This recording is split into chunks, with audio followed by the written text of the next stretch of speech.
Hello and welcome to the International Soccer Podcast by Canada Soccer Files. I'm Kevin and I'm Michael. Today we're doing group. Okay, there is no Michael, it's just me. I was just pretending I had a partner, but in fact I don't, and I'm flying solo today. And no Michael. Okay, today we are doing Group E of African Cup 2023 qualifying, which is already underway. And we actually did a series of teams on the African Cup 2021 that took place in January 2022. So we'll be changing our format a little bit as a result. Rather than repeating what we podcasted there, we'll be providing a link in the show notes as well as the time at which each team was discussed in that podcast. Today, though, it's just Ghana that fits into that category. Angola, Madagascar, and Central African Republic didn't participate in the Cup earlier this year. So for those ones, we will be giving a World Cup and African Cup overview and some of the information that was already done for Ghana. So if you want to, if you're interested, you can go to soccerfiles.captivate.fm, or you can just type Soccer Files Canada into Google, and I think we should come up. That's Soccer Files with a PH in the middle rather than an F. And if you click on the link in the show notes, you can bring up those podcasts and look at those times. So we'll repeat that address at the end of this podcast. So that information will be, as I said, a more detailed World Cup overview and actually a detailed look at the finals of the African Cup tournaments, as well as an overview of the African Cup. So we'll only cover that here for the teams that weren't done. So if you want that information for Ghana, find those links and off you go. So this time we'll be focusing on a deep dive into African Cup qualifying campaigns, as well as the team's recent history in the World Cup and African Cup. Okay, so we're dividing this podcast as usual into three sections. And the first one begins with a look at who is in the group, which pot they came from, and some geographical information about each country. Part two is the long part, a team-by-team overview with a quick review of their participation and major achievements, an overview of their African Cup history, a deep dive, as I said, into their African Cup qualifying history, and then at the end, a summary and a sense of their recent form. Just before that summary, though, we'll take a brief look at their players, especially who has been scoring for them. Those set of podcasts in January of 2022 also did a deep dive into each team's players, each of the teams in the 2022 African Cup. So if you want a deep dive into players, there it will be. Okay, part three of this podcast, we end with a comparison of the teams through their FIFA and ELO rankings and their head-to-head meetings. And that will launch us into a discussion, well, a one-person discussion of their prospects and our predictions. And then kind of excitingly, we can check out how accurate we are by checking the first two sets of games which took place in June. I actually have been avoiding looking at the results so that it will come as a surprise to me in this podcast. Okay, and so at the end, we will again provide the links for those who want to delve into more history on the teams. And finally, for those watching on YouTube, I have a black shirt on today, and that is to represent, well, it kind of is a confession of my lack of African shirts in my collection, but also kind of worn because the Black Star of Ghana and Angola has some black in their flag as well. So here we go with part one. Just an introduction of the team. So it's Ghana from pot one, Madagascar from pot two, Angola from pot three, and Central African Republic from pot four. And we'll just take a look at those countries in terms of geography and size. So Ghana is a small to mid-sized country located in West Africa. And it is 238,500 kilometers. So it's 31st in Africa, 31st out of 54. The population, though, is 13th in Africa with 31.1 million by the 2020 census there. Ghana, on to Madagascar. Madagascar is a mid-sized island country located just off, not just off the coast, fairly far off the coast of Southeast Africa. It's completely surrounded by the Indian Ocean, and it is 578,000 kilometers squared, making it the 21st biggest country in Africa out of 54. And the population by a 2021 census was 28.4 million. And that makes it the 15th largest country in Africa by population. Angola is third, a mid to large size country located in Southwest Africa. And it is 1.25 million square kilometers. So it's actually the 7th biggest country in Africa. And it has 32.1 million in its 2021 census, and that makes it the 12th largest country in Africa. Finally, the much smaller Central African Republic, that is 623,000 square kilometers, the 20th out of 54 in Africa.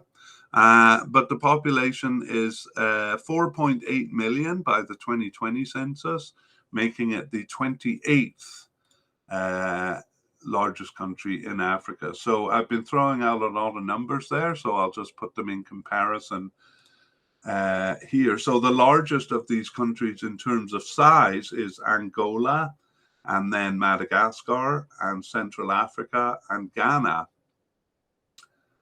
But in terms of, sorry, I made a mistake there. Angola is the biggest. Central Africa is slightly bigger than Madagascar. And Ghana is about half as small as both of those. In terms of population, though, Angola is the most populous, 12th in Africa. But right behind is Ghana, 13th in Africa. They both have about 30 million people. And Madagascar is not far behind, it's 15th, and Central African Republic is quite far behind. All of the others have 30 million roughly, and Central African Republic has 5 million. Okay, we move on to part 2, the team by team overview. All right, and we're beginning with Ghana. Their nickname is the Black Stars, hence my shirt. And we will just take an overview of their participation and achievements. So Ghana is first entered World Cup qualification in 1962, but withdrew from the next edition as part of the African-Asian boycott. They also withdrew in 1982, but otherwise have participated consistently. 1962 was also the year they first entered the African Cup, and they've never missed an edition of that. In terms of achievement, it's best actually to start with African Cup play. They were a powerhouse early on, winning 2 cups in a row in 1963 and 1965, and going on to win 4 titles in all. Beyond that, they have a plethora of top 4 finishes. Given that, Ghana was slow to reach their first World Cup in 2006. However, they reached 3 in a row from then on, with their best performance, a quarterfinal finish in 2010. All right, now we are going to skip the World Cup overview for Ghana, but that is available in the show notes done in a previous podcast. So let's move on just to their 2022 World Cup qualifying campaign. They actually didn't make it in 2018 for the first time since 2002. So let's see if they made it here. They received a bye in the first round. Only the bottom 28 teams had to play in that preliminary knockout. And they finished first in their group. Actually tied with South Africa, but winning by dint of scoring one more goal. So they won all of their games at home, but were a bit shaky on the road. The only game they won was in Zimbabwe.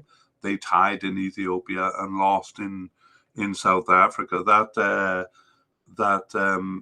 last game was a 1-0 win over South Africa and was very controversial.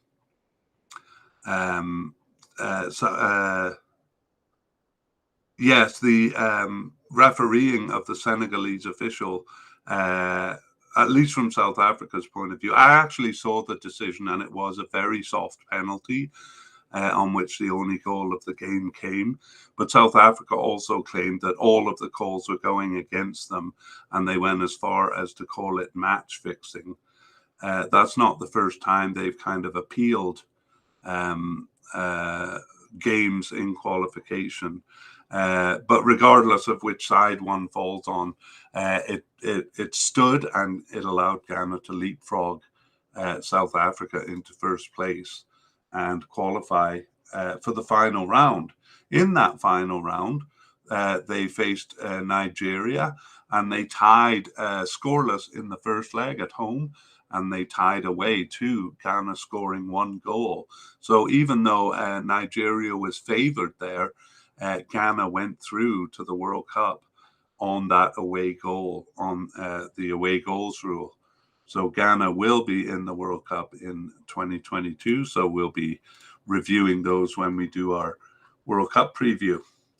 Let's move on to the African Cup now. And again, we won't do a general overview because we've done that in a previous podcast. So let's begin with qualifying in detail. We've divided this into 3 sections just to divide it up. So the first section is the beginning to 1980. The first qualification was in 1962 and began with home and away draws with Nigeria. Hey, that's what just happened in the World Cup qualification. Nigeria would have won that one if away goals had been the discriminating factor there. But the only policy in place was by the drawing of lots, and Nigeria did win. Ghana, and so Nigeria went through and Ghana didn't. Ghana hosted the Cup in 1963 and were defending champions in 1965 and 1968. So they received automatic qualifications for all 3 tournaments there. So their second actual qualification campaign took place in 1970, and that was an easy one, thrashing Niger 6-0 at home and 9-1 away. Having reached the final 4 times in a row, it was a shock when they failed to qualify for the next 3 African Cups. 1972 saw them bested by Togo. In 1974, they exchanged home wins with Senegal and won on penalties in round 1, but were beaten home and away by the Ivory Coast in round 2. In 1976, they lost 3-1 in Mali and needed a 3-goal margin at home to survive. And they did it, winning 4-0, and went on to the second round where they exchanged 2-0 home wins with Morocco and went out on penalties at the hands of Morocco there. They returned to the Cup by dint of hosting in 1978, their second tournament hosted, and just like the first, they won it, and that earned them automatic qualification in 1980. All right, the next section is 1980 to 2000. They won 2 rounds of qualification in 1982, besting Congo and Zaire, in both cases tying them at home in the first leg, but winning away in the second leg. A bit unusual in Africa, where teams are strong at home. A 4th title earned them automatic qualification for 1984, where actually they didn't pass the group stage in that tournament, and that precipitated a string of another 3 non-qualifications.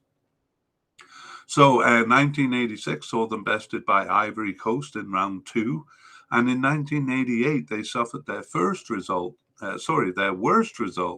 ousted by Sierra Leone in round 1.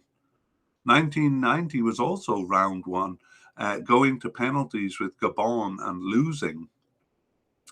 1992 saw the Cup expanding to 20 teams and then a system of group qualification rather than knockout rounds. So they were in a 5-team group, which they won over Nigeria in 1992, and only had to beat Liberia in 1994 after Tanzania and Burkina Faso dropped out of the group. 1996 was similar when 3 teams dropped out of the 6-team group.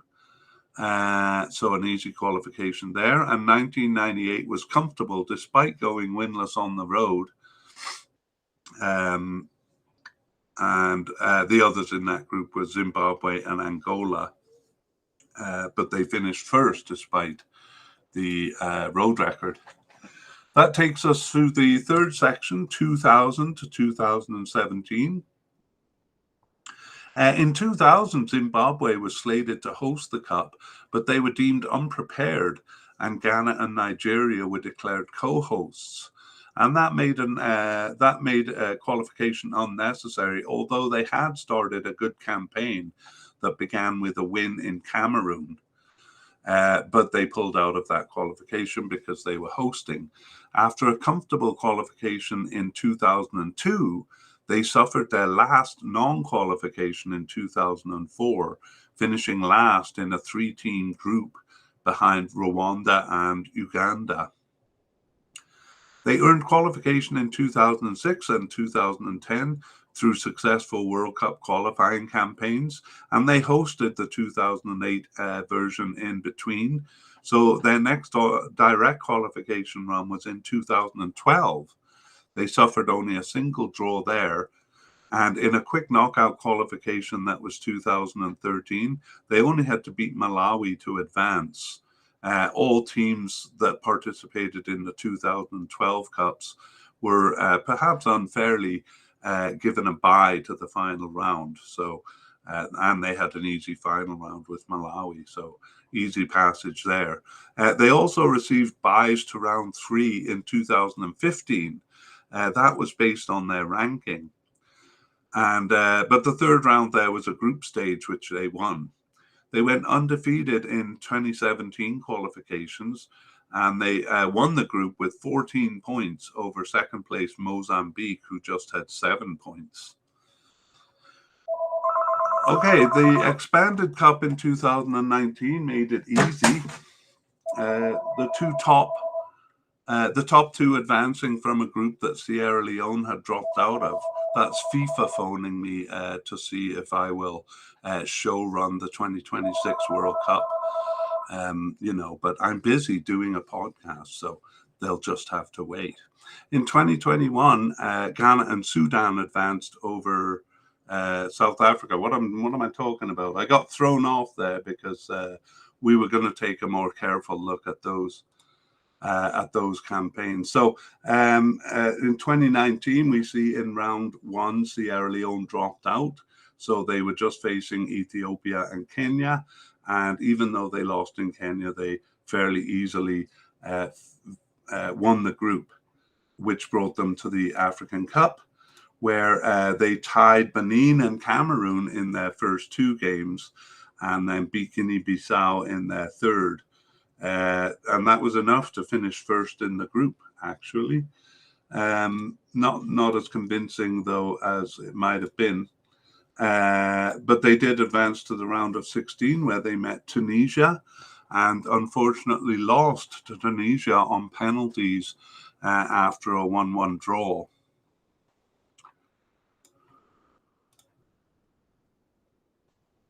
Okay, that is... I just wanted to make a note on the round of 16 game with Tunisia. Tunisia scored first and then resorted to delay tactics but Ghana managed to equalize. Actually, it was Tunisia scoring an own goal at 90+1. However, they did lose in the penalty shootout, so it was all for naught. African Cup 2021, they received a bye in round 1 of 2 and won all home games. It was actually the same as 2019, or I think 2017, winning all home games and getting 1 win, 1 tie, and 1 loss on the road. This one was with South Africa, as in the 2022 World Cup qualifying campaign. And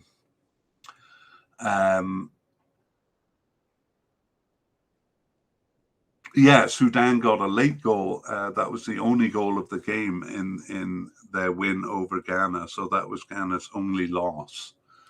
Ghana finished first in the group. The unfortunate South Africa had to settle for third because it was Sudan who slipped into second to win that game. In the cup itself, Ghana had a really poor cup in 2021, just recently. They lost to Morocco in their opener, managed only a draw with Gabon, and horror of horrors, they lost to Comoros in the final game. And there were a couple of events in that game. Gabon actually scored at 88 to earn a draw against Ghana, and a bit of a brawl ensued after that. And apparently who was it? Benjamin Tete was caught punching, like a really hauled off and punched a guy during that brawl. And I remember the referee standing on the sideline holding the card up because Tete had run away to the dressing room, I guess hoping to avoid the card. But the ref made it perfectly clear that it was a red card to him. Comoros in the third game scored at 85 to beat Ghana and knock them out of the group stage. Part of the problem there was a red card at 25 to Andre Ayew, which I thought was a bit unfair. I mean, it was a challenge with the goalie, and it was a fairly tough challenge, but I wouldn't say a rough challenge. And I think it was a bit of a surprise to everyone that he was actually red carded for it. So a poor African Cup for Ghana, but now they did make it to the World Cup. Okay, let's take a quick look at their players. I've mentioned Andre Ayew, and he's over 100 caps now, 106 caps, and he's moved from England to Qatar. He plays in Qatar now. Jordan Ayew, his brother, though, is still with Crystal Palace in England, and they have a lot of big names here. They have a player for Roma who is quite young, 19-year-old Felix Afina Gian. Much has been made of Mohamed Kudus in the midfield. I gotta say, I haven't really seen the type of performances that seem to be giving him a reputation. But he's 21 years old and plays for Ajax. And the list of teams, they have an 18-year-old with Sporting Lisbon there. A couple of English players in Daniel Amarty and Baba Rahman. Those guys are in defence. And so they seem to have up-and-coming players. My own feeling is they seem to have lost a few players to aging out there, but they seem to be rebuilding. I just don't know if it's going to come in time for the World Cup here. But I won't linger on that. If you're interested in a more detailed look at their players, you can find our podcast on Ghana players. So let's move to the summary. And in summary, their most outstanding feature is the disparity between their World Cup performances and their African Cup play. They seemed almost feeble in World Cup play until 2006, but had won 4 African Cup titles during that period. 2006 to 10 was their strongest period in the World Cup. but they were unremarkable in those years in the African Cup. But just as their World Cup success was winding down around 2018, they looked like a top team in the African Cup play in the mid 2010s. So even though they've improved a lot in the World Cup, they don't ever seem to be equally good in both. Also notable is their yo-yoing performances in African Cup play from 1963 to 92, where for the most part they either reached the final or else didn't qualify. 6 cups in there that they didn't qualify for. In terms of form, a strong period ended in 2017. 2018 saw them fail to reach the World Cup for the first time since 2002. And 2019 ended a run of 6 top 4 finishes in a row as they reached only the round of 16 there and then failed to even pass the group stage as we saw in 2021. However, successfully reaching the World Cup, World Cup 2022, shortly after that African Cup, leaves their current form in limbo. My feeling is that they're not at their best, but a look at their players suggests they do have some talent coming in. All right, that brings us to the second part of the second team, which is Madagascar. Madagascar is nicknamed the Barrias. It's actually a kind of cattle, the Barrias. They actually had a contest in 2005 to decide that nickname. And I believe it was the Scorpions before that. I'm not sure. Not dead sure on that. But it's the Barrias now. All right. Participation and achievements. We'll do a quick overview. So they first entered the World Cup in 1974, but withdrew from that tournament and did not enter the next. Madagascar's first completed qualification was in 1982, and they've entered every time since then except 1990.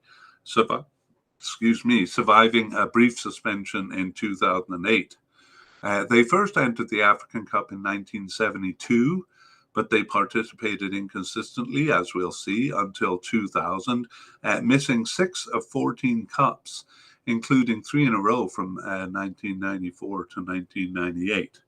But let me just check. They have been consistent since 2000, from 2000 onwards.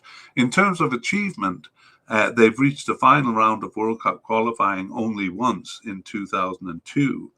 In African Cup play, they're the oldest team to have never qualified for a cup.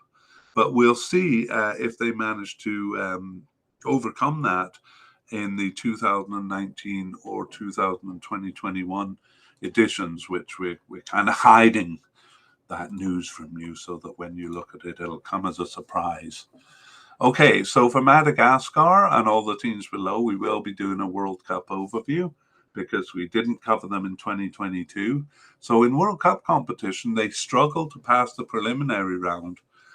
Despite some good results at home, they had some interesting qualifications surrounding 1990, bringing Egypt to penalties in 1986 and a competitive group in 1994, where they won their first 3 games but finished behind the advancing Zambia because of losing the last game.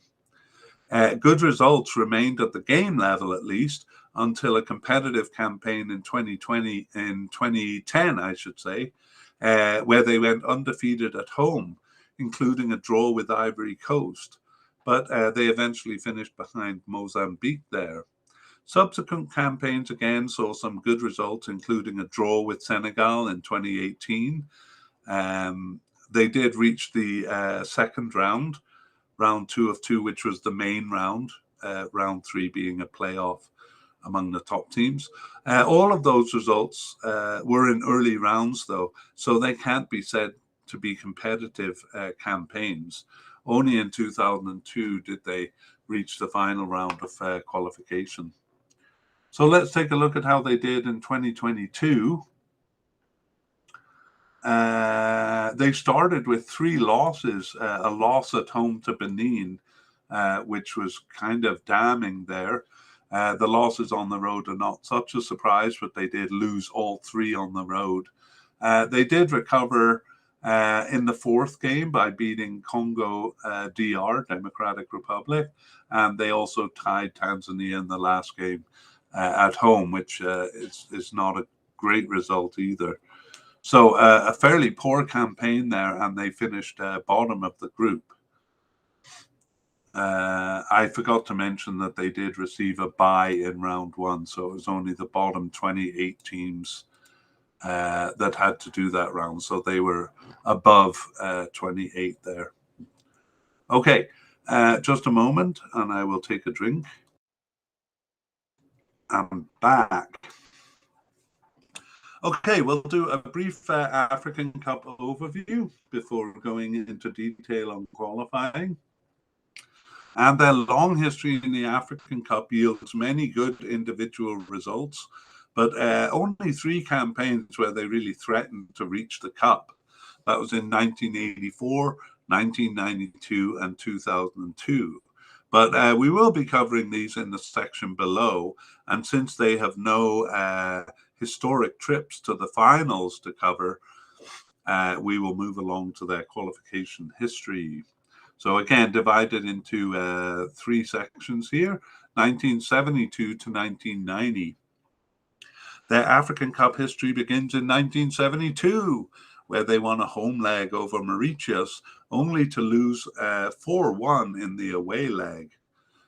They also traded home wins with Zambia in round one in 1974, but they lost on goal difference there too.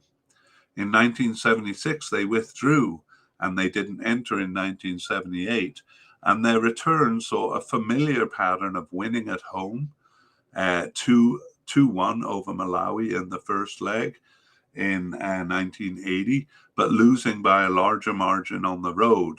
In this case, a 5-1 loss, a humbling loss at the hands of Malawi. 1982 saw them pass the initial step for the first time. Two draws with Mauritius had them winning on goal difference, and Tanzania withdrew from round two, giving them passage to the final round.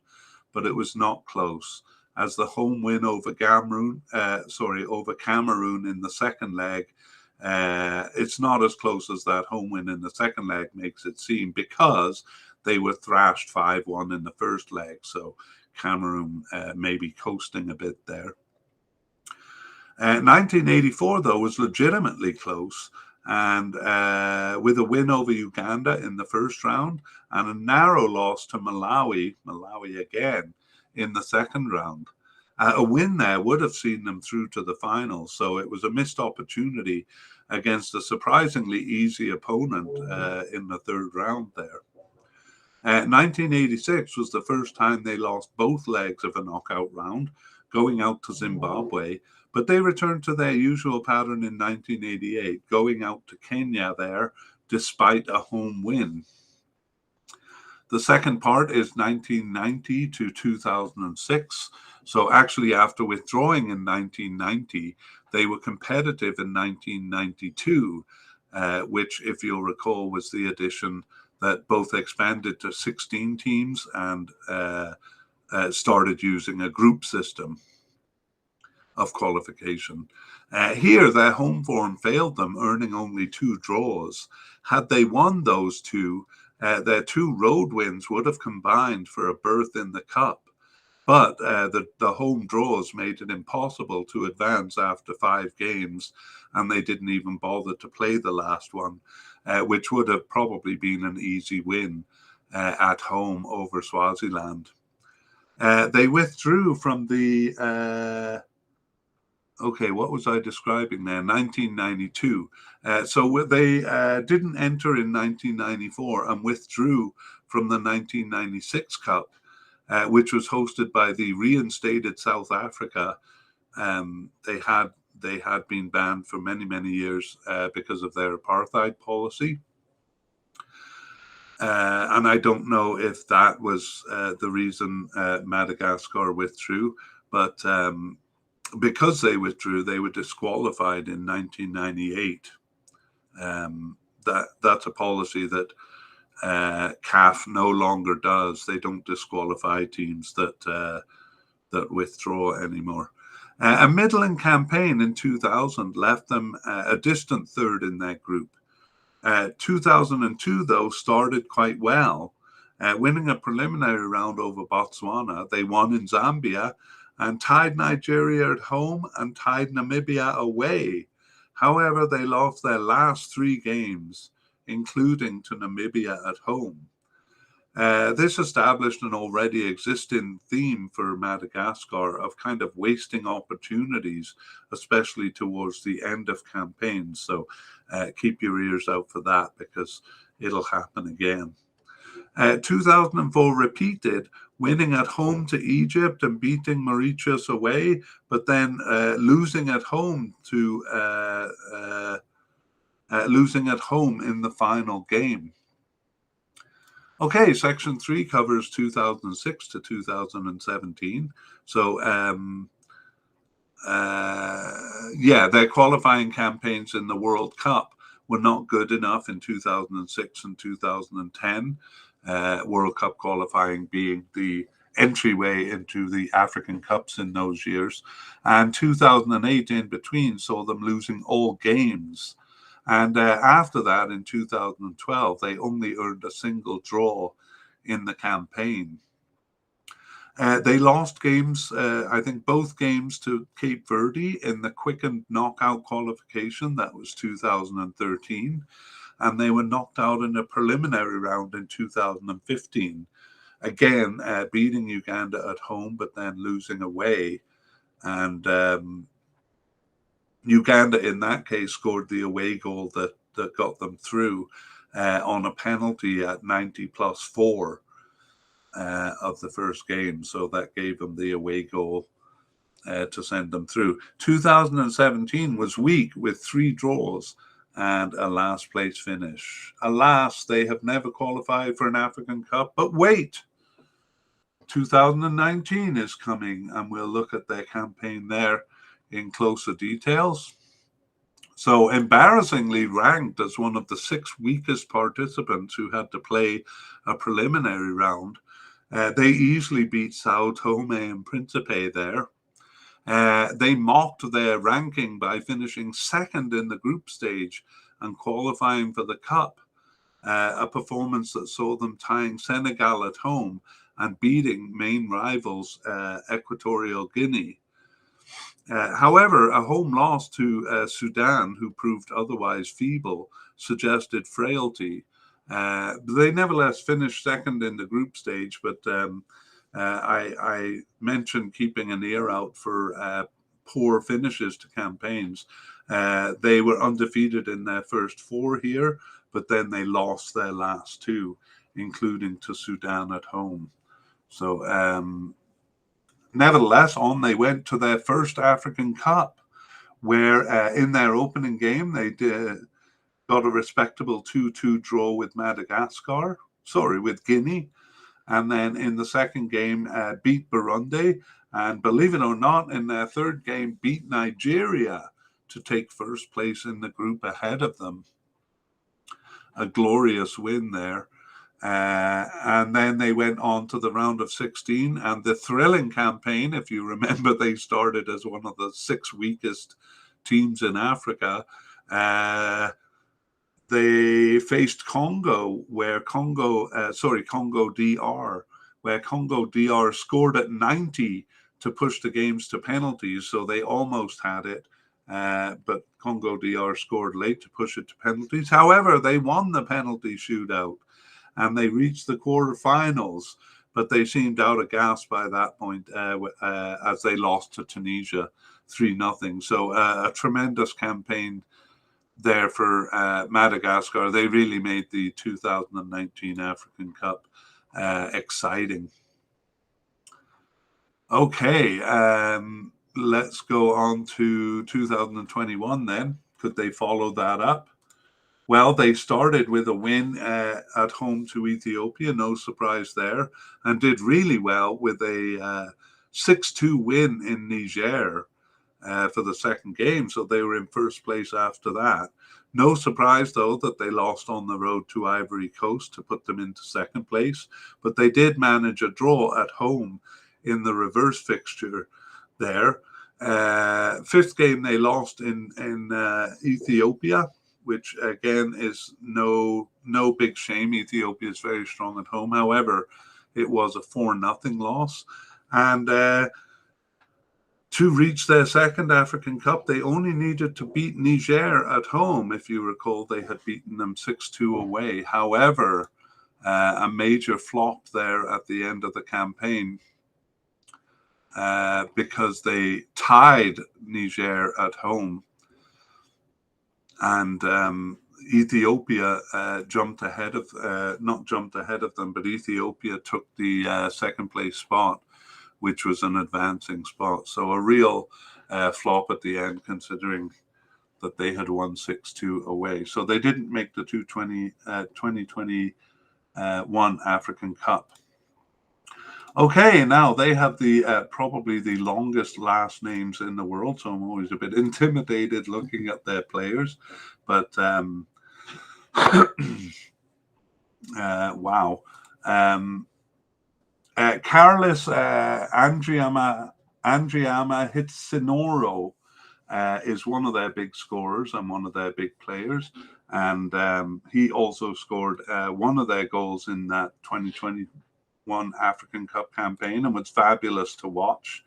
But it was actually Lalena Nomanjanahari who got 2 goals. But honestly, every player on the field there was pretty impressive to watch. And I'm just going to look at their teams to see where they play. Quite a few players kind of in France and Belgium, but not any really big teams. They do have a 19-year-old goalie, Matthias Randriamami, who is with the Paris Saint-Germain under-19 team. And Guingamp and Lorient are fairly reasonably good teams in France. They have a couple of players, a couple of defenders with them, although those defenders are getting old. I'm not seeing really any standout teams, though. Paulin Voavi is 34 years old now. He's their most capped forward with 65 caps, but they do seem to be kind of having a few players. Oh, there's FIFA again phoning me. Oh, this is the Canadian Soccer Association asking if I'll coach the team. But, I'm busy doing this podcast. Okay, so yeah, not a lot to speak of in terms of players. They played really well, more as a team rather than having any superstars in 2021. But they really haven't kept that going. That was a really special campaign for them, and they haven't been able to live up to it. So let's move to a summary and look at their recent form. So they are on average a middling team, but they can rise above that, though more often they fall below. When they do rise above it, though, they have a disturbing penchant for blowing it at the end. Another feature is being very strong at home and playing into the pattern above. Sometimes they win at home, but then lose the qualification on goal difference at the end. It took them a long time to reach the African Cup, but they could be regular contenders in the expanded version with a little more consistency. They really should have reached more African Cups than they did. In terms of form, it turns out to be a delicious irony that they had started the Cup as one of that's the 2019 African Cup, as one of the 6 weakest teams required to play in a preliminary. And in fairness, it seemed harsh even at the beginning. I was surprised that they were among the 6 bottom teams. Anyway, they responded to it in the best way by making a mockery of their FIFA ranking with an astounding performance that took them to the quarterfinals. But that was them coming out on the upside of a pattern that they show. they are competitive, but more often on the downside. The downside comes into play where they squander a good start that they had built. Actually, that was even the case in 2021 Cup qualifying, as we saw, where they lost their last two games, but they survived that time. They are thus stronger than their results and their rankings suggest, especially in recent times, but they do need to see out campaigns and make their strong home record have more impact. That's the end of Madagascar, who really charmed in 2019. And now we'll turn to Angola, who actually were charming in around 2008, or charmed me around 2008 at least. Angola, their nickname is the Palancas Negras, or the giant sable. I think that means the black sable, to be honest. Seems like most African teams named after an animal that's probably prevalent in the country. Okay, let's take a look at their long history. An overview of their tournament participation and major achievements. So, historically, they're late joiners to the fray, participating in their first World Cup in 1986 and their first African Cup shortly before in 1982.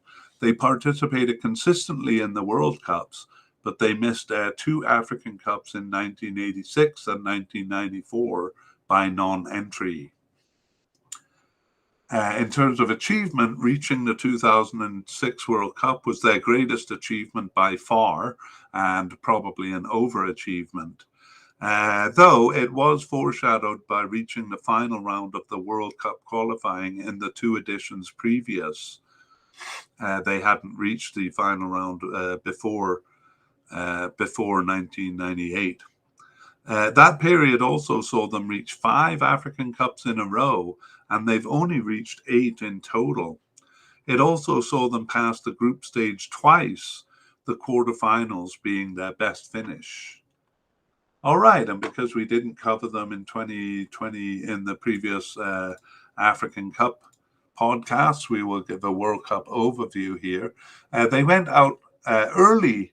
They went out in early rounds with a middling performance, meaning some results at the game level were okay, but not a campaign that challenged the winners in the early years. 1998 was good, though, going undefeated, even if 4 of the 6 games were draws. It did earn them second place, but they were 4 points off the winner, Cameroon. 2002 was similar, a 5-team grouping with a second place finish, but 6 points off the leader. But those two campaigns somewhat foreshadowed 2006, where they won all home games and mostly tied on the road to finish first of 6 ahead of Nigeria. After that, though, it was fairly competitive campaigns in the round before the final round. 2018, however, saw them go out to South Africa in a tough round 2 of 3. Okay, and we'll just take a look at their recent qualifying campaign. So they were one of the 28 weakest teams to have to play in a preliminary round, and there they played Gambia, and they beat Gambia in both legs to pass to the second round. The second round, though, was not that good.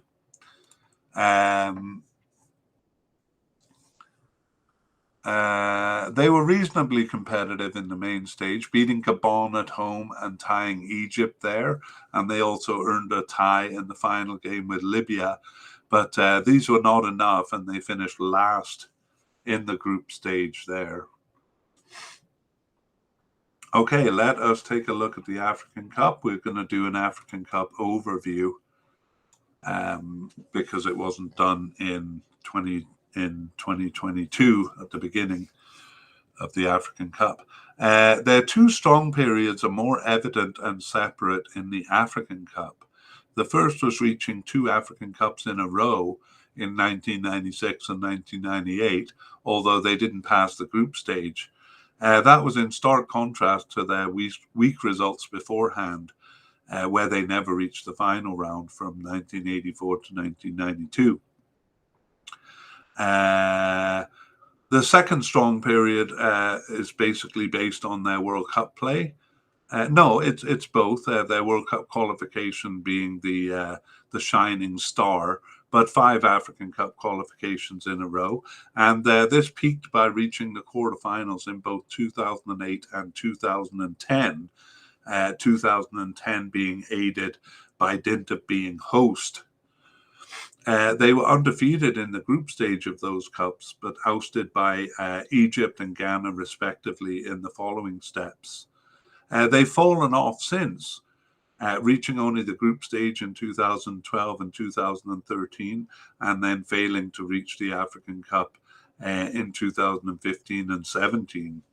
But we'll see if the expanded version in 2019 allowed them passage once again, and if it's going to lead to more regular qualifications down the road. But we'll take a closer look at their qualifying history. So we'll divide it into 3 sections. The beginning to 1992. So their first tournament in 1982 began with 2 ties against Congo, losing away on goals. They bested Gabon in a preliminary in 1984 and went out to Nigeria, losing away and winning at home, but not by enough. That began a pattern of passing the first round over a weak team, but getting knocked out by a strong one in round 2. 1988, for example, saw them get past Gabon in a preliminary, this time on penalties, but losing to Zaire, again winning the second leg at home, but by too little. In 1990, they passed the preliminary over Equatorial Guinea, but lost both legs to Ivory Coast in the next round. That ended the era of knockout qualification, and they had never reached the final round. So 1992 with group qualifications to 2004 is the next section. In 1992, the Cup was expanded to 12 teams, as we've said, and a group-style qualification. They earned 3 draws, 2 of them away, to finish last behind Swaziland in 1992, but they didn't enter in 1994. Actually, large groups seemed to suit them, as in 1996 they won all 5 games at home in the 16 group, and they earned enough points on the road to finish first in the group, Guinea and Mali falling in behind them. And they qualified again in 1998, this time finishing second behind Ghana. They failed to reach the next 3 cups, though, with middling campaigns, finishing last in the group in 2000 and third in 2002, even though they went undefeated at home there. 2004 saw them tying Nigeria home and away, but finishing second behind them. But in 2004, second place was not an advancing spot. Okay, and the final section is 2006 to 2017. Their great World Cup qualification in 2006 also earned them a spot in the African Cup that year, and it was the first of 5 straight qualifications. So they comfortably won an easy group in 2008, and they qualified automatically in 2010 as host. 2012 was a solid qualification over Uganda and Kenya, and in 2013, teams that had participated in the 2012 edition received byes to the final round, so they only had to beat Zimbabwe there. They did so, losing the first leg 3-1, but winning the second 2-0, and that 1 goal in Zimbabwe was enough to advance on away goals. But that was it. That was the end of the 5. And in 2015 and 2017, middling performances saw them finish third in their groups. And it looked like their star was fading. But we'll see what happened in 2019 with a close-up look. Excuse me. Okay, 2019 actually was a good campaign. They won all 3 games at home, including over Burkina Faso. And then they got a win on the road in Botswana and managed to finish first. It was Angola in first, which but the real surprise there was actually Burkina Faso finishing third behind second place Mauritania. So even though the cup was expanded to 24 teams, Burkina Faso were embarrassed to not make it. One of the only big teams to not make it there. In the group stage, they started okay with a with a draw against Tunisia. And a bit disappointing, a draw against Mauritania, the team that they were grouped with in qualifying, and finally a loss to Mali. That landed them in third place, and they were not one of the third place teams to advance. I think 6 out of the 8 third place finishers advanced, but Angola only had the 2 points, so they were at the bottom of the pile. 2021, then let's see if they made it to the cup again.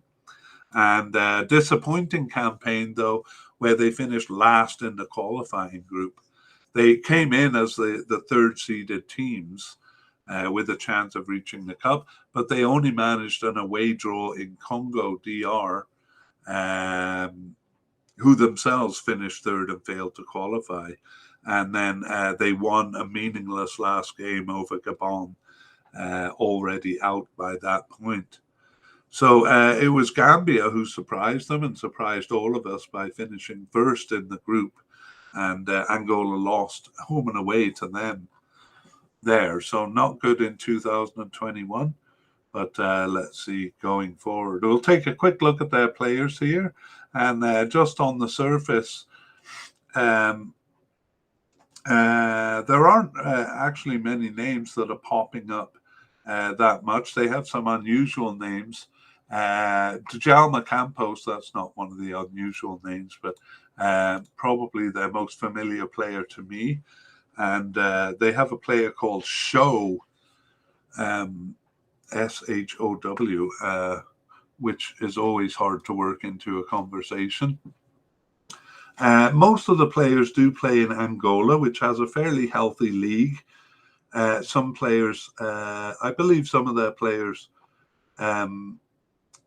play in the South African League, or I've seen that in the past. I don't see it a lot here.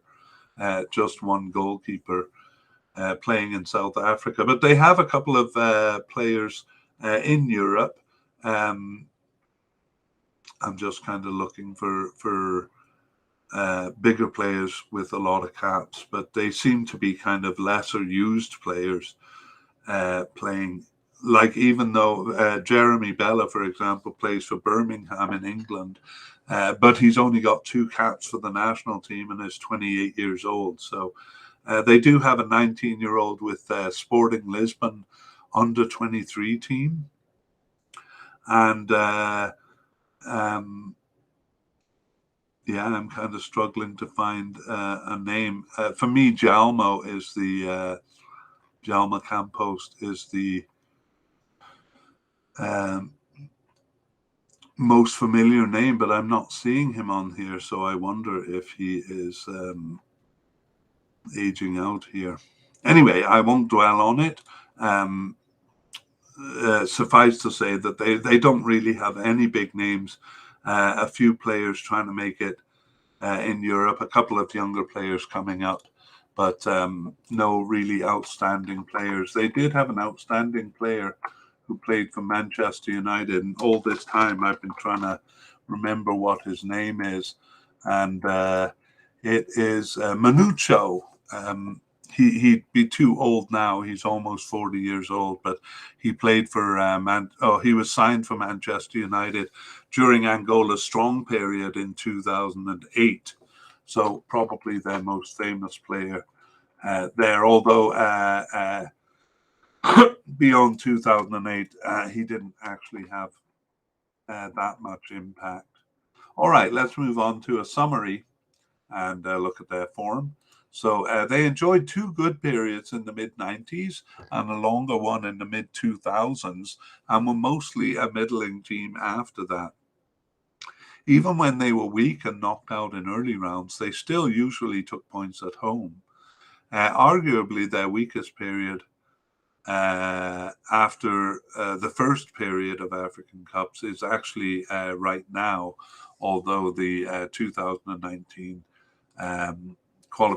successful qualification was a spike in their performance. The more time passes, the more impressive their strong period from 2006 to 12 appears. From 2015, they've looked very average, even with their successful 2019 qualification for the expanded tournament. But there's always a chance of another strong period, as they did have a lesser peak in the mid-90s. But kind of waiting on Angola to re-find some strength there. That brings us to the end of Angola, and we move on to Central African Republic. So their nickname is, and I'm not sure if I'm pronouncing it right, but the Lo Ubangui Fawns. Lo Ubangui Fawns. So I'm guessing that refers to a specific kind of deer prevalent in the country. Let's take a look at their participation and achievements. Central African Republic actually has a truly chaotic participation record. Disqualifications and withdrawals litter their resume. Despite first entering World Cup qualification in 1978, they didn't complete their first campaign until 2002, and their second was in 2014. African Cup is equally disjointed.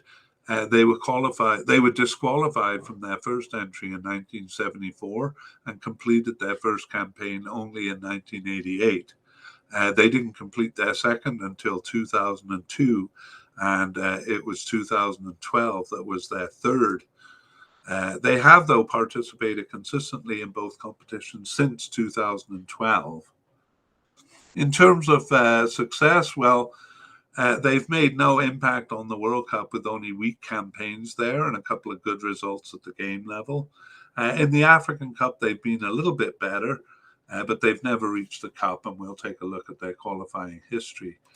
But we'll look at their World Cup history since they were not part of the podcast that we did at the beginning of this year. Their World Cup record is poor. They have successfully completed 4 campaigns. 2002 and 2018 saw them knocked out in preliminaries, while they made a second round group stage in 2014 and 2022. Beyond a couple of good game level results, most notably a shock win at Nigeria in 2022, they did not challenge at the campaign level, and they finished last both times. Okay, we'll take a look at their most recent World Cup qualifying campaign. And surprisingly, based on their African Cup, some success in African Cup play, they received a bye in the first round, which meant that they were not one of the 28 bottom-ranked teams. A bit surprising there. Nevertheless, round 2 of 3 did kind of prove a bit too much for them. They started with a tie against Cape Verde, which was good. And shockingly, they won in Nigeria for their only other points of the campaign. So they won 1-0 in Nigeria, getting a goal at 86. Sorry, no, I've got the wrong game there. It was a goal at 90 in Nigeria. That saw them through. So perhaps Nigeria taking them a bit too lightly there. Okay, and by the way, it was Carl Namanganda with that goal, so probably a famous goal in the history of Central African Republic. Let's take a look at their African Cup, beginning with an overview. In the African Cup, they came out of nowhere to put in a good campaign in 2012 and another in 2017. But I'm not going to talk much about this because it's covered in the qualifying history, so I'll give the details there. So this is divided into three sections, but they're pretty short here. Firstly, 1974 to 1990. So their first qualification was in 1974, where they passed the preliminary. That was by dint of Gabon withdrawing. And then they won it 4-2 at home. They won 4-2 at home over Ivory Coast in the next round, but then lost away. But they did advance on goal difference. However, they were disqualified for not having provided neutral officials in their home game. So disqualified from that tournament. They withdrew in 1976 and they didn't enter again until 12 years later in 1988, where they lost twice to Congo in a preliminary round. So the second part covers 1990 to 2004, and they didn't enter the next three editions, and then they withdrew in 1996. In 1998, they passed the first round over Burundi, who withdrew. That was because Burundi couldn't arrange transport to the away game. But after a competitive loss at home to Guinea in the next round, they themselves withdrew because the government wouldn't let them travel to Sierra Leone for the second match. They were absent in 2000 also, but then managed to complete two campaigns in a row. They tied Congo DR at home in 2002, but lost in the away leg. And in their first completed group stage in 2004, they earned two home draws with Mozambique and Congo, but lost the other four games to finish last in the group. Finally, 2004 to 2017, they were absent again after 2004 until 2012, where, out of the blue, they put in a solid performance, tying Morocco in their opener and then winning over Algeria at home in the second game. They went undefeated at home by the end, and they finished second in the group, 3 points behind Morocco, but ahead of Algeria and Tanzania. So another feather for them there, but not a successful qualification. 2013 was a quick qualification process made up of knockout rounds. After receiving a bye in the preliminary round, they embarrassed Egypt, winning away and tying at home to knock them out. In the next round, they beat Burkina Faso at home, but lost by a greater margin away to fall short of the cup. But another big feather there, knocking Egypt out. It was a real shock. 2015, though, for Central African Republic was a step back, losing in a preliminary to Guinea-Bissau. But they returned in 2017 to win all home games and earn a tie in Madagascar to finish second, 5 points behind Congo DR, but 5 points ahead of Angola. And now we can see maybe why they were high enough in the African rankings to receive a bye in the 2022 World Cup. Anyway, let's move on to 2019, where we look at the campaign. It was another competitive campaign where they won. They went undefeated at home, and they won their first game over Rwanda, and then tied Ivory Coast and Guinea. So a good home performance there. On the road, they only managed to tie with Rwanda, and it was a third place finish behind Ivory Coast, 5 points behind Ivory Coast. So not really close there, but a competitive campaign at the game level. 2021 was not as good. It started well with a home win over Burundi, and they managed to tie Burundi on the road later on. But they lost all of their other games to Morocco and Mauritania. So finished last in the group there. Okay, well, we'll take a look at their players. I must admit I'm not familiar with them because they've never appeared in a cup. I've never actually seen anything more than highlights. But I wonder, I'm looking at a name. Okay, well, about half of them play in the Central African Republic, and a lot of the other players play for teams with bigger leagues in Africa, like Ghana. One plays in Nigeria, one plays in Egypt. Um, but actually, the roster I'm looking at, there's no player that has more than 16 caps. So it's actually 23-year-old Sadok Ndobe who has the most caps for the team. So I kind of wonder what's going on there. It looks like there's not a lot of information. I'm looking at one of the scorers in 2019, Jeffrey Kondogbia, because that's a familiar name to me. So I'm just going to actually put this in and see if I'm making a mistake.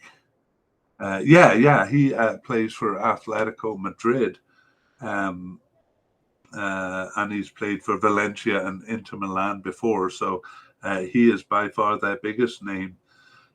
He was eligible to play for France, and he did actually play 5 games for France. I guess none of them tied him to France. So Jeffrey Kondogbia, their biggest name. However, I wonder how much he's playing for them. He's only got 8 games with them since 2018. So a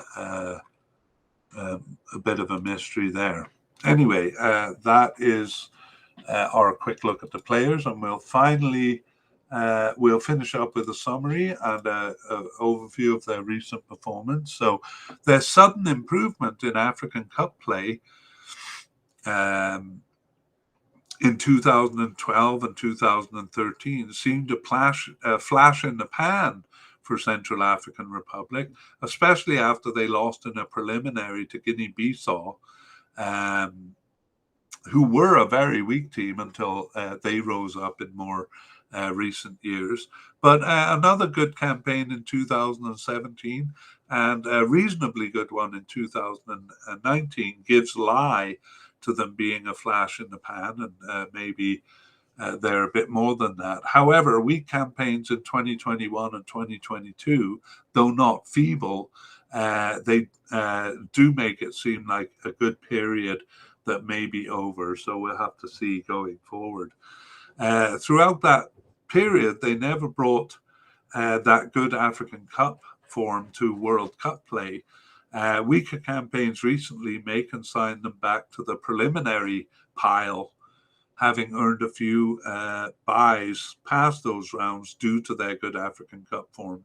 But it seems a bit too early to say either that their good period is over or that it's getting stronger. They dipped in form in 2015, for example, but recovered after that. So the jury's still out on them. And that brings us to the end of the long section of looking at all teams. Now let's look at them in comparison. So in terms of ranking, we have Ghana first, and there I'm going to do FIFA and then I'm going to do ELO, just for comparison's sake. So Ghana is 60th in FIFA. Madagascar is 102. Angola 126. Central African Republic 133. So the FIFA rankings actually are the ones that dictate the pot numbers. And we see there that there's quite a bit of separation between the teams, except Angola is pretty close to 4th place Central African Republic. I don't agree with that, and the the ELO rankings are a little bit more accurate for me. It has Ghana as 72nd, Angola is second at 107, and Madagascar is 124, and Central African Republic is 144. So a bit of separation there between Madagascar and Central African Republic. But the key point is that ELO has Angola as the second strongest team here. So we'll look at some stuff. So in Ghana has actually kind of fallen down quite a bit over the last few years. They were consistently around 30th from 2006 to 2013. And they've kind of slid back all the way to 72nd. I'm talking about ELO rankings there, which we kind of favor. But before that, before 2006, they were actually in the 80s. So really there from 2006 is when they got stronger. Madagascar is 124th in the ELO rankings, and they have improved. They were as low as 163 in 2012, but they just managed to crack 100 with that great performance in 2019. They were 97th in 2020, but dropped down to 124th since then. Angola, there is a big split, as we saw, between the FIFA and the ELO rankings there. But around 2008, they were around 60. So those were good times, and they've kind of slowly fallen all the way back to 107th. But that does mark an improvement, because they were around 120 in ELO rankings in 2018. So some improvement there. And we can guess that Central African Republic were very weak before that string of good African Cup results. And they were around 181st in FIFA and 164th in ELO in 2006. I'd probably have to agree with FIFA on that one. They were very weak.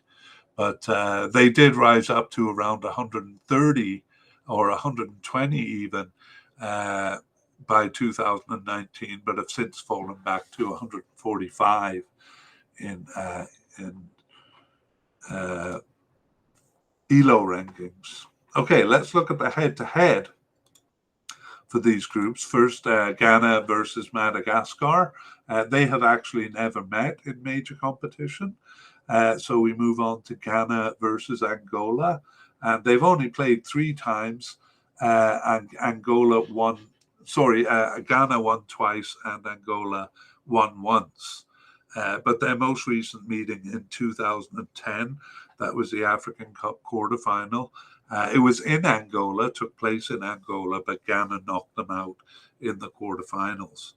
Okay, and Ghana versus Central African Republic. They have not played in major competition either. Madagascar versus Angola is interesting. It seems to be the closest matchup in this group, and it has been in the past. So between them, Madagascar has the edge with 1 win, 3 draws, and 0 losses. But the overriding feeling there is that they're quite even with the 3 draws. And in 2017, their most recent meeting, they tied twice. Madagascar has met Central African Republic. That was in 2018 World Cup qualifying, and they bested them with a win at home and the tie on the road. So Madagascar with a 1 win, 1 draw, 0 losses there. And kind of interestingly, Angola and Central African Republic, they've only met in the one campaign, which was 2017 African Cup qualifying, and they exchanged home wins. So Angola won 4-0 at home, but then Central African Republic won 3-1 when they were at home. And so the record between them is 1 win, 0 draws, and 1 loss. So I think the overriding message there is that apart from Ghana, who seem to be pretty far out ahead, the other 3 looks quite competitive. Angola and Madagascar and Central African Republic perhaps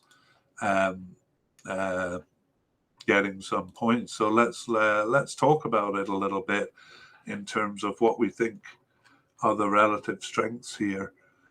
Ghana's form, though, despite being the strongest team in most measures, their form is a bit questionable.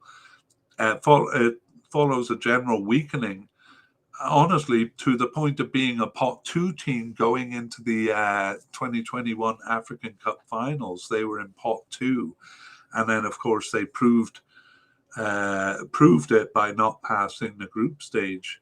However, they did win passage to the World Cup shortly after, and it leaves us in a bit of doubt as to what their form is, but they're not likely to sink low enough to get embroiled with the teams below.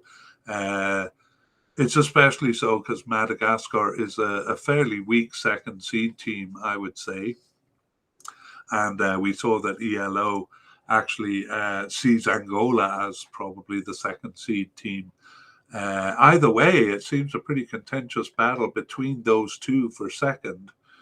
And I don't know, Central African Republic would have been a contender a few years ago after their improvement from 2012, but they really haven't shown that form since 2017. However, at the very least, they should play a spoiler role by stealing some points at home and perhaps making a difference to what happens at the top.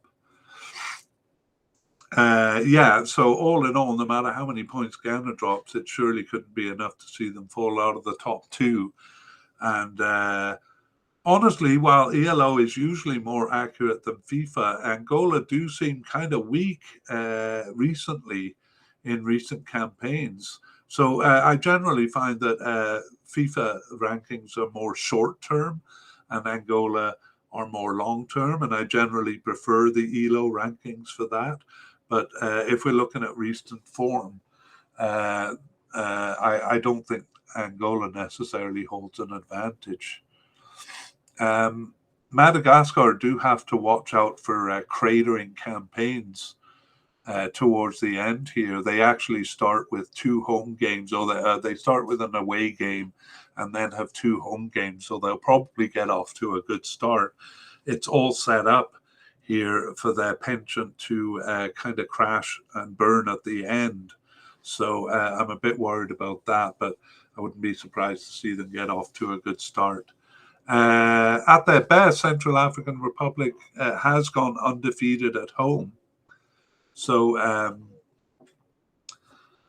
even at their worst, to be honest, they're probably going to take a couple of points there. So there it is. My prediction is Ghana finishing first, Madagascar second, Angola third, although I do see that as a bit of a toss-up, and Central African Republic getting a few points at home in the end. Okay, the last section of the podcast deals with the actual results, which I don't know. And so in the first game, we have Angola versus Central African Republic. I honestly don't think Central African Republic is going to challenge on the road. And I think Angola will be anxious to get off to a good start. So I'm going to say 2-0 Angola there, perhaps even 3-0.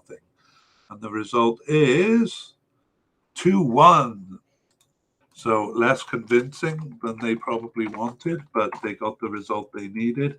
Central African Republic actually scoring first, 32 minutes in there, and Angola getting 2 in a row at 72 and 76 to save face. Okay, we have Ghana and Madagascar. I think Ghana will be good at home and anxious to get off to a good start and actually put this group to rest as quickly as they can, because their attention will be more focused on the World Cup. So I think they're going to win this 2-0. I would even go to 3-0. I don't see Madagascar scoring here. Ooh. Well done me. It is 3-0. It took Ghana until the second half to score their first goal, but they pretty much won it quickly with goals at 53 and 56. And a kind of a late gravy goal at 86. So it is Mohamed Kudus there with the first goal.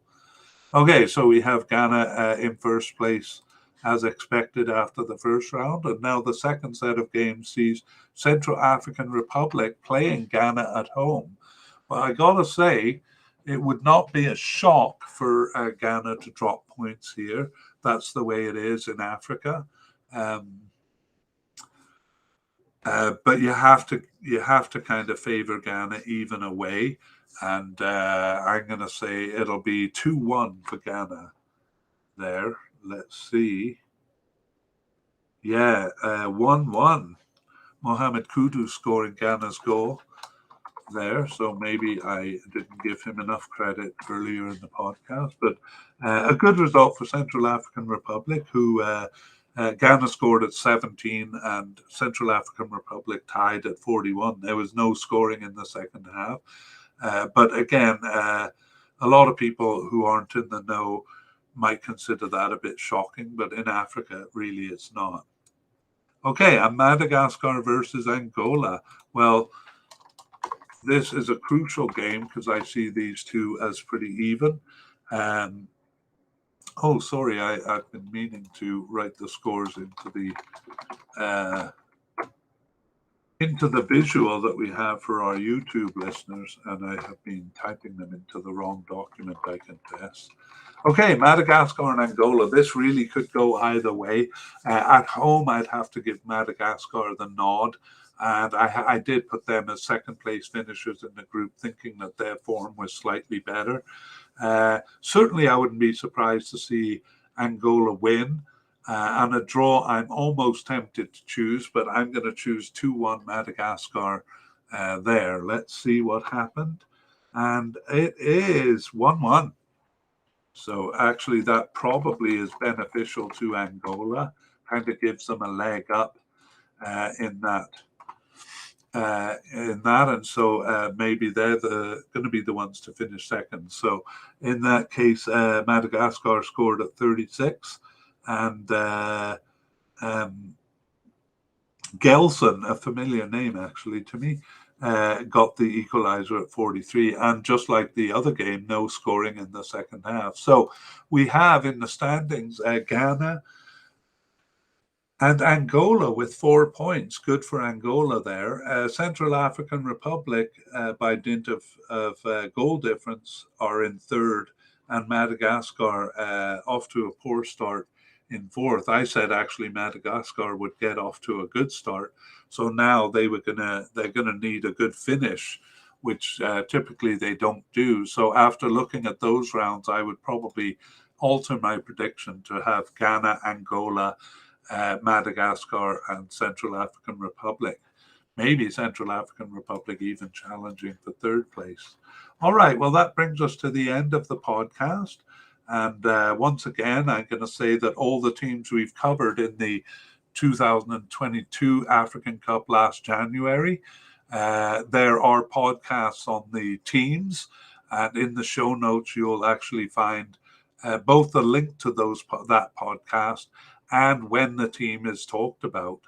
Also, if you're interested in a deep dive into players, we did kind of a player podcast for each of those teams in the African Cup, and you can maybe get a bit of insight through that. Meanwhile, thanks for listening, and I hope you come back for more. We'll be doing all of the groups in this qualification. Take care. Bye-bye.